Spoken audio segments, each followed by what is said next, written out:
Invitamos entonces a don Eduardo Galeano.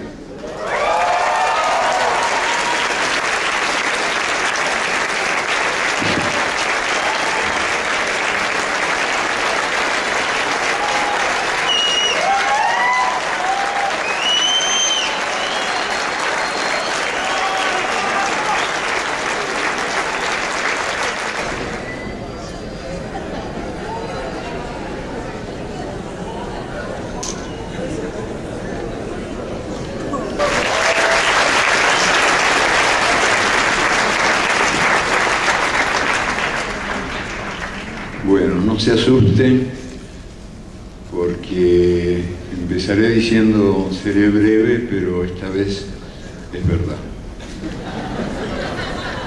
Y es verdad porque yo estoy empeñado en una inútil campaña contra la inflación palabraria en América Latina, que yo creo que es más jodida, más peligrosa que la inflación monetaria, pero se cultiva con más frecuencia.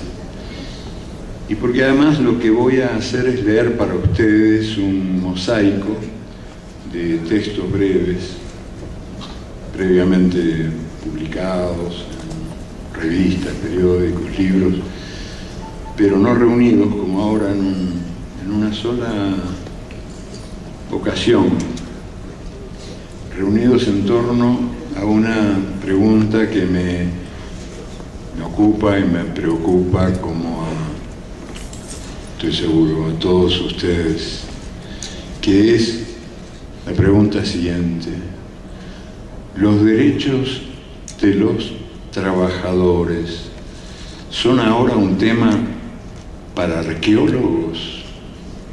¿Solo para arqueólogos? ¿Una memoria perdida de tiempos idos? Un mosaico es un mosaico armado con textos diversos que se refieren todos, sin querer queriendo, yendo y viniendo entre el pasado y el presente, a esta pregunta, más que nunca actualizada: los derechos de los trabajadores, un tema para arqueólogos, más que nunca actualizada en estos tiempos de crisis, en los que más que nunca los derechos están siendo despedazados por el huracán feroz que se lleva todo por delante, que castiga el trabajo y en cambio recompensa la especulación y está arrojando al tacho de la basura más de 2 siglos de conquistas obreras. Voy a leer los textos y cada uno con su titulito. La tarántula universal. Ocurrió en Chicago en 1886.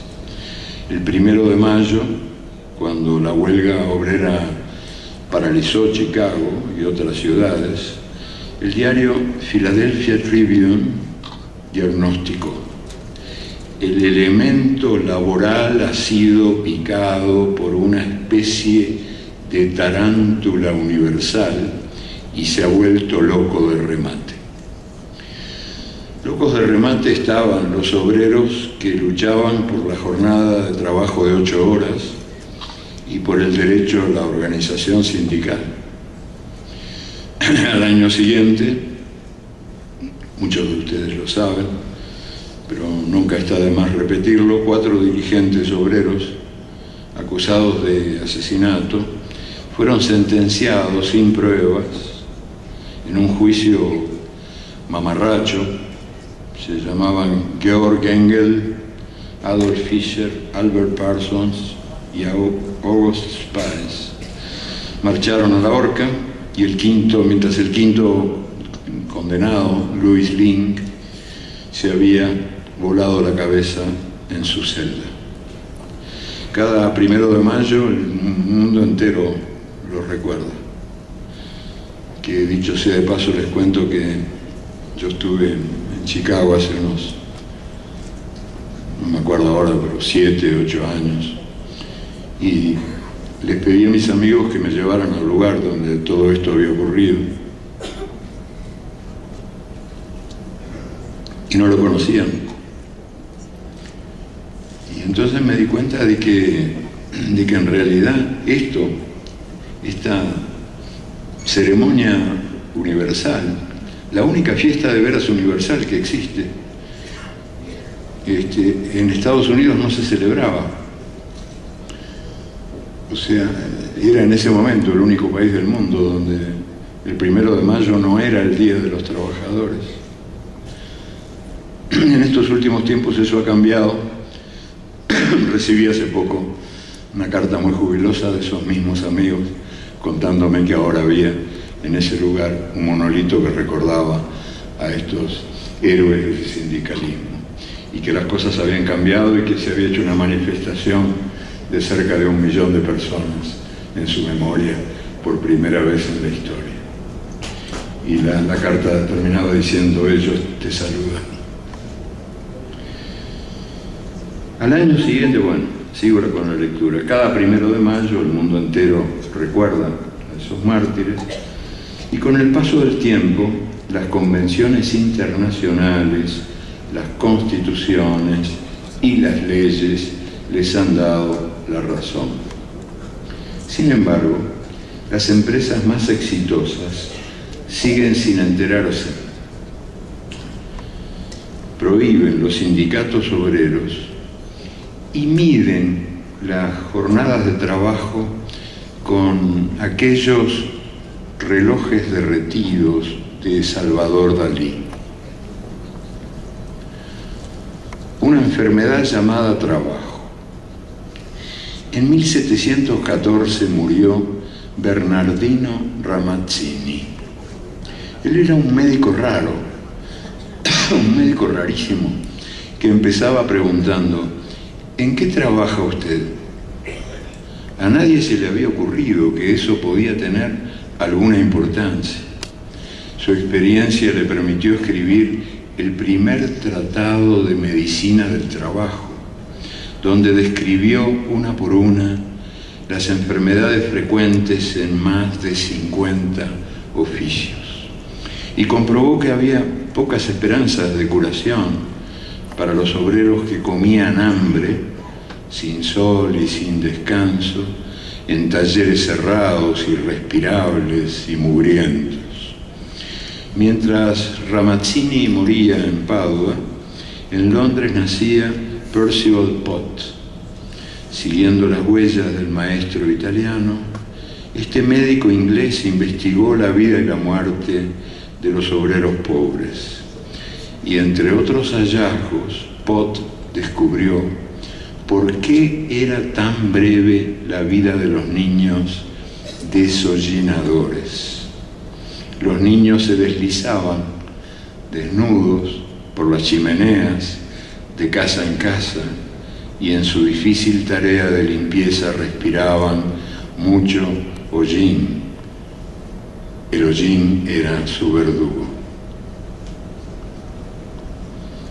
Desechables. Más de 90 millones de clientes acuden cada semana a las tiendas Walmart. Sus más de 900.000 empleados tienen prohibida la afiliación a cualquier sindicato. Cuando a alguno se le ocurre la idea, pasa a ser un desempleado más. La exitosa empresa niega sin disimulo uno de los derechos humanos proclamados por las Naciones Unidas, la libertad de asociación. Y más, el fundador de Walmart, Sam Walton, recibió en 1992 la Medalla de la Libertad, una de las más altas condecoraciones de los Estados Unidos. 1 de cada 4 adultos norteamericanos y 9 de cada 10 niños engullen en McDonald's la comida plástica que los engorda. Los trabajadores de McDonald's son tan desechables como la comida que sirven. Los pica la misma máquina. Tampoco ellos tienen el derecho de sindicalizarse. En Malasia, donde los sindicatos obreros todavía existen y actúan, las empresas Intel, Motorola, Texas Instruments y Hewlett Packard lograron evitar esa molestia. El gobierno de Malasia declaró Union Free, libre de sindicatos, el sector electrónico. Tampoco tenían ninguna posibilidad de agremiarse las 190 obreras que murieron quemadas vivas en Tailandia en 1993, en el galpón trancado por fuera donde fabricaban los muñecos de Sesame Street. Bart Simpson, la familia Simpson y los Muppets. En sus campañas electorales del año 2000, los candidatos Bush y Gore coincidieron en la necesidad de seguir imponiendo en el mundo el modelo norteamericano de relaciones laborales. Nuestro estilo de trabajo, como ambos lo llamaron, es el que está marcando el paso de la globalización que avanza con botas de 7 leguas y entra hasta en los más remotos rincones del planeta. La tecnología, que ha abolido las distancias, permite ahora que un obrero de Nike o Nike en Indonesia tenga que trabajar 100.000 años para ganar lo que gana en un año, 100.000 años para ganar lo que gana en un año un trabajador de su empresa en los Estados Unidos. Es la continuación de la época colonial, en una escala jamás conocida. Los pobres del mundo siguen cumpliendo su función tradicional. Proporcionan brazos baratos y productos baratos, aunque ahora produzcan muñecos, zapatos deportivos, computadoras o instrumentos de alta tecnología, además de producir, como antes, caucho, arroz, café, azúcar y otras cosas malditas por el mercado mundial. Desde 1919 se han firmado 183 convenios internacionales que regulan las relaciones de trabajo en el mundo. Según la Organización Internacional del Trabajo, de esos 183 acuerdos, Francia ratificó 115, Noruega 106, Alemania 76 y los Estados Unidos 14. El país que encabeza el proceso de globalización solo obedece sus propias órdenes. Así garantiza suficiente impunidad a sus grandes corporaciones, lanzadas a la cacería de mano de obra barata y a la conquista de territorios que las industrias sucias pueden contaminar a su antojo. Paradójicamente, este país que no reconoce más ley que la ley del trabajo, no reconoce más ley que la ley del trabajo fuera de la ley, es el que ahora dice que no habrá más remedio que incluir cláusulas sociales y de protección ambiental en los acuerdos de libre comercio. ¿Qué sería de la realidad, no? ¿Qué sería de ella sin la publicidad que la enmascara? Estas cláusulas son meros impuestos que el vicio paga a la virtud, con cargo al rubro relaciones públicas, pero la sola mención de los derechos obreros pone los pelos de punta a los más fervorosos partidarios, abogados, del salario de hambre, el horario de goma y el despido libre. Desde que Ernesto Zedillo dejó la presidencia de México, pasó a integrar los directorios de la Union Pacific Corporation y del consorcio Procter & Gamble, que opera en 140 países. Además, encabeza una comisión de las Naciones Unidas y difunde sus pensamientos en la revista Forbes. En idioma tecnocratés, se indigna contra lo que llama la imposición de estándares laborales homogéneos en los nuevos acordes comerciales. Traducido, eso significa Olvidemos de una buena vez toda la legislación internacional que todavía protege más o menos que más, a los trabajadores. El presidente jubilado cobra por predicar la esclavitud, pero el principal director ejecutivo de General Electric lo dice más claro: para competir hay que exprimir los limones. Y no es necesario aclarar que él no trabaja de limón en el reality show del mundo de nuestro tiempo. Ante las denuncias y las protestas, las empresas se lavan las manos y yo no fui. En la industria posmoderna el trabajo ya no está concentrado, así es en todas partes, y no solo en la actividad privada. Los contratistas fabrican las 3/4 partes de los autos de Toyota. De cada 5 obreros de Volkswagen en Brasil, solo 1 es empleado de la empresa. De los 81 obreros de Petrobras muertos en accidentes de trabajo a fines del siglo XX, 66 estaban al servicio de contratistas que no cumplen las normas de seguridad. A través de 300 empresas contratistas, China produce la mitad de todas las muñecas Barbie para las niñas del mundo. En China sí hay sindicatos, pero obedecen a un Estado que en nombre del socialismo se ocupa de la disciplina de la mano de obra.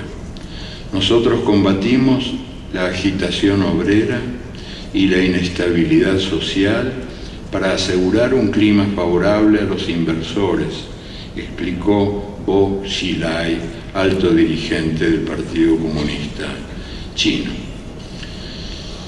El poder económico está más monopolizado que nunca, pero los países y las personas compiten en lo que pueden.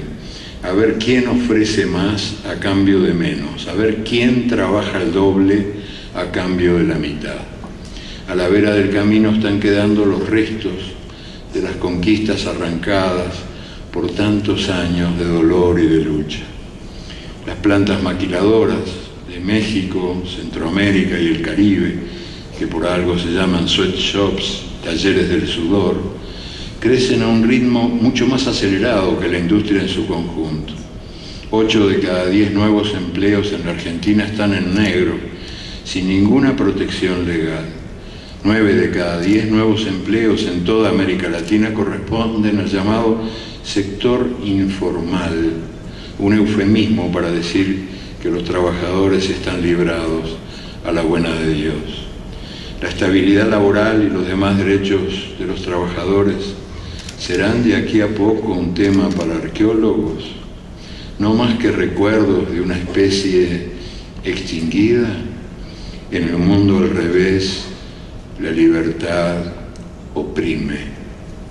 La libertad del dinero exige trabajadores presos de la cárcel del miedo, que es la más cárcel de todas las cárceles. El Dios del mercado amenaza y castiga, y bien lo sabe cualquier trabajador en cualquier lugar. El miedo al desempleo, que sirve a los empleadores para reducir sus costos de mano de obra y multiplicar la productividad, es hoy por hoy la fuente de angustia más universal de todas las angustias. ¿Quién está a salvo? ¿Quién está a salvo del pánico de ser arrojado a las largas colas de los que buscan trabajo? ¿Quién no teme convertirse en un obstáculo interno, para decirlo con las palabras del presidente de la Coca-Cola, que explicó el despido de miles de trabajadores diciendo que hemos eliminado los obstáculos internos?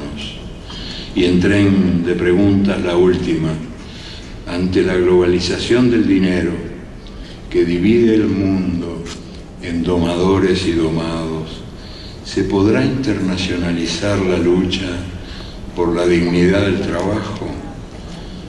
Menudo desafío. Un raro acto de cordura.